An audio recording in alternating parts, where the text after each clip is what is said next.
Hello शिक्षक साथियों, कैसे हैं आप लोग। आशा करता हूँ अच्छे होंगे। दोस्तों, जैसा कि आपने थंबनेल में देख लिया होगा कि आज का वीडियो पर्यावरण पर बनाया गया है। दोस्तों, सीटेट में 15 प्रश्न शिक्षक साथियों से पूछे जाते हैं, तो वहीं 15 प्रश्न एनसीईआरटी की किताबों से लिए जाते हैं। आज का वीडियो एनसीईआरटी के सभी प्रश्नों के लिए हेल्पफुल होगा। मित्रों, पिछले वर्षों में भी यही प्रश्न दोहराए गए हैं बार बार। मैं इस संदर्भ में 2 वीडियो बनाऊंगा, 2 वीडियो आएंगी मेरी। इन दोनों ही वीडियो में आपकी पूरी एनसीईआरटी के सारे प्रश्न कंप्लीट हो जाएंगे। आपको बड़ी बड़ी किताबें पढ़ने की कोई आवश्यकता नहीं होगी। चलिए मित्रों, वीडियो में आगे बढ़ते हैं और पहुंचते हैं अपने प्रश्नों पर सीधे ही। पहला प्रश्न लुई ब्रेल पर आधारित है। दोस्तों, लुई ब्रेल एक महान वैज्ञानिक हुए हैं फ्रांस के, और इन्होंने जो नेत्रहीन बच्चे हैं उनकी शिक्षा कराने के लिए अपनी एक विशेष लिपि बनाई थी, जिसको ब्रेल लिपि कहते हैं। तो उसके संदर्भ में प्रश्न पूछ लिए जाते हैं अक्सर। देखिए, इन्होंने ब्रेल लिपि की खोज की। ब्रेल लिपि 6 बिंदुओं पर आधारित है। पिछले वर्षों में पूछा गया है कि ब्रेल लिपि में कितने बिंदु होते हैं, 2, 4, 6, 8। तो सही आंसर क्या होगा इसका, 6 बिंदुओं पर आधारित होती है। अगला प्रश्न देख लेते हैं। राजस्थान में वर्षा कम होती है। घरों की बनावट, यहाँ घर मिट्टी के बनाए जाते हैं। दोस्तों, राजस्थान जैसा कि आपको पता ही है, सूखा इलाका है, बहुत कम वर्षा होती है वहाँ पर। और वहाँ पर जब वर्षा कम होगी तो गर्मी अधिक होगी, और वहाँ पर गर्मी से बचने के लिए मिट्टी के घरों को बनाया जाता है। वहीं तीसरे प्रश्न पर आते हैं। तो प्रश्न हमारा असम से संबंधित है। असम में वर्षा बहुत ज़्यादा होती है, जहाँ घरों को बाँस के खंभों पर बनाते हैं और लगभग ज़मीन से 10 से 12 फीट ऊपर उनको बनाते हैं। दोस्तों, प्रश्न पूछ लिया जाता है एनसीईआरटी से इसी तरह का। सीटेट पूछ लेता है, जगह का नाम नहीं खोलता है, बोल देता कि ऐसी कौन सी जगह है जहाँ पर ज़मीन से 10 से 12 फीट की ऊंचाई पर बनाते हैं, बाँस के खंभों पर बनाते हैं। तो आपका आंसर आ जाएगा असम राज्य।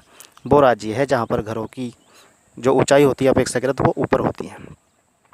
तीसरा प्रश्न में ही अभी है हमारा मनाली से संदर्भ में। दोस्तों, मनाली में वर्षा बहुत ज़्यादा होती है।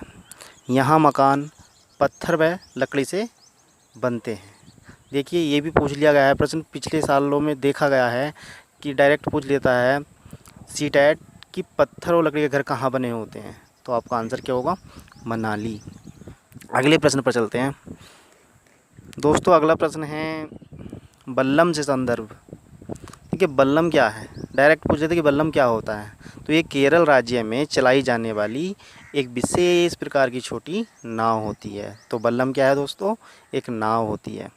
अगला प्रश्न, हांगकांग में सांपों के मांस से पकवान बनाते हैं जिसे लिंग हू फोन कहते हैं। सीधा बहुत इंपॉर्टेंट क्वेश्चन है, पूछ लेंगे कि लिंग हू फोन क्या है। तो क्या होता है, हांगकांग में सांपों के मांस से पकवान बनाने को, जो पकवान बनता है उस पकवान को क्या कहते हैं, लिंग हू फोन कहते हैं। अगले प्रश्न पर आते हैं। अगला प्रश्न हमारा है टैपिओका को ज़मीन के नीचे उगाया जाता है। देखिए, अजीब से नाम है, टैपिओका पूछ लेंगे ओका क्या होता है। तो सीधी सी बात है कि एक विशेष प्रकार के पौधे होते हैं जिनको ज़मीन के नीचे उगाया जाता है। अगला प्रश्न दोस्तों बहुत ही इम्पोर्टेंट, बहुत ही महत्वपूर्ण है और पिछले वर्षों में इससे पूछ लिया गया है। हाथी के बारे में बहुत ही एनसीईआरटी का एक चुनिंदा क्वेश्चन है और सीटेट की नज़र भी इस पर होती है। हाथी के बारे में पढ़ लेते हैं। हाथी आराम कम करते हैं, ये केवल 2 से 4 घंटे ही सोता है। यह प्रतिदिन लगभग 100 किलो पत्ते खा जाता है। एक झुंड में 10 से 12 हाथी होते हैं। झुंड का जो नेता होता है वो हथिनी होती है। ये पूछ लेते हैं कि 3 माह के हाथी का वजन कितना होता है। तो कितना होता है दोस्तों, 200 किलो, अर्थात 2 क्विंटल तक का हाथी 3 माह का बच्चा हो जाता है। हाथी 15 साल तक झुंड में रहता है और उसके बाद वो अपने झुंड से अलग हो जाता है और अकेला रहने लगता है। आगे देखते हैं, खेजड़ी का पेड़। देखिए, बड़े अजीब से नाम आ रहे हैं दोस्तों। खेजड़ी का पेड़, इसकी जड़ें लंबी होती हैं, अतः यह राजस्थान में आसानी से रह लेता है। देखिए जड़ें इतनी लंबी होती हैं, राजस्थान में आपको पता है पानी की किल्लत है दोस्तों, तो इसकी काफ़ी नीचे तक गहराई तक जड़ जाती हैं। ऐसा माना जाता है कि जितना ऊपर को बढ़ता है उतना ही इसकी जड़ नीचे को जाती हैं दोस्तों। तो ये पेड़ राजस्थान में उगाया जाता है, खेजड़ी। और ये जो है एक राजस्थान में गांव पड़ता है खेजड़ी, उसी के नाम पर इसका वृक्ष का नाम है। और वहाँ पर जो लोग रहते हैं उनको बोलते हैं बिश्नोई कहा जाता है दोस्तों।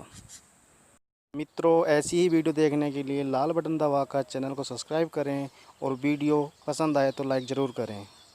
मित्रों, ये प्रश्न मधुमक्खियों से संबंधित है।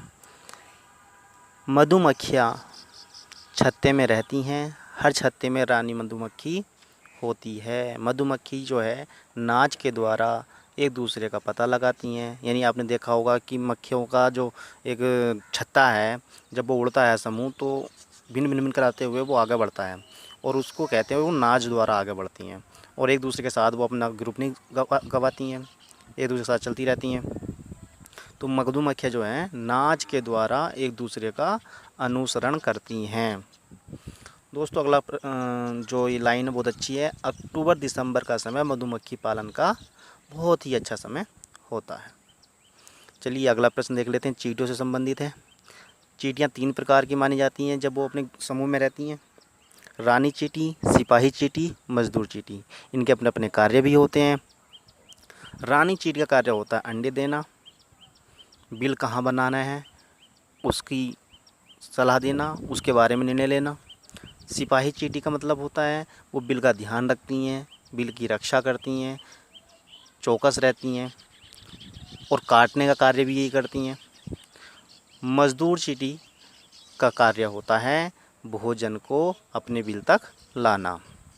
आगे देखते हैं दोस्तों, ये प्रश्न बहुत ही मोस्ट है, पिछले वर्ष में पूछ लिया गया है, और सीधे सीधे यही पूछ लिया गया था कि गोवा से केरल तक की जो रास्ता है उसमें कितनी सुरंगें पड़ती हैं और कितने पुल पड़ते हैं। तो दोस्तों साफ साफ लिखा हुआ है गोवा से केरल तक 92 सुरंगें और 2000 पुल पड़ते हैं दोस्तों।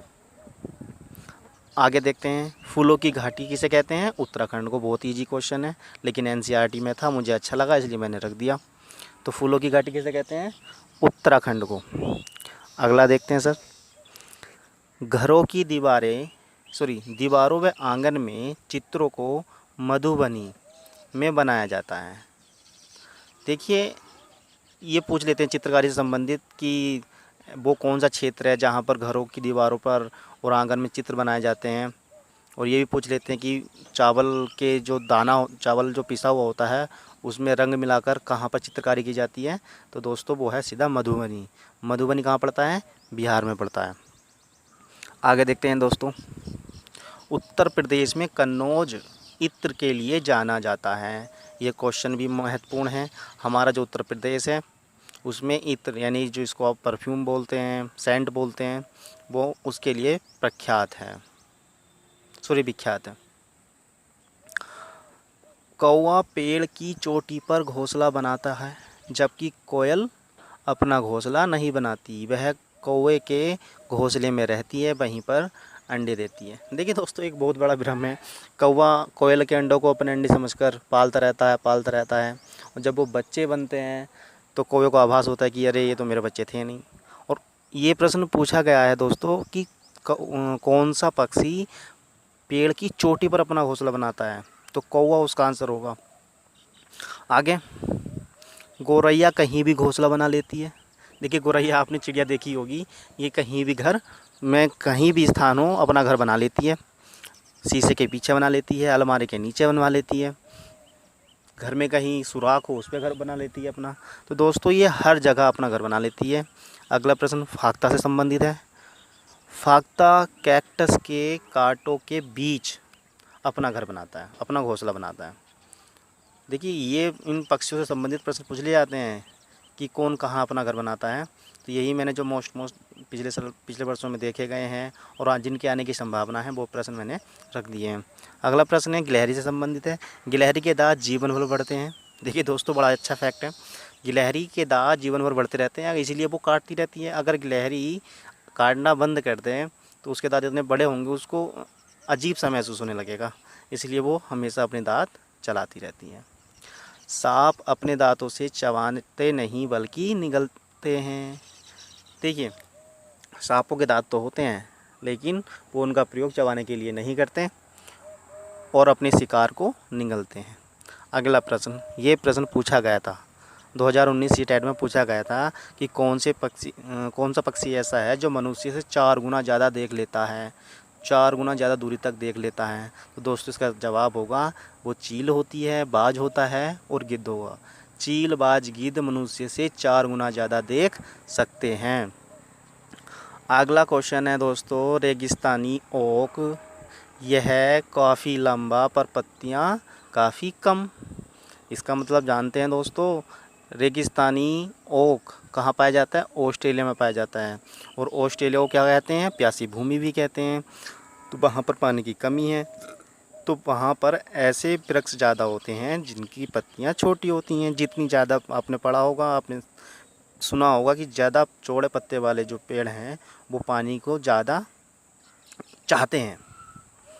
चलिए दोस्तों, आज के वीडियो में इतना ही। अगला वीडियो ज़रूर देखें। वीडियो पसंद आया हो तो लाइक और चैनल को सब्सक्राइब करें। धन्यवाद।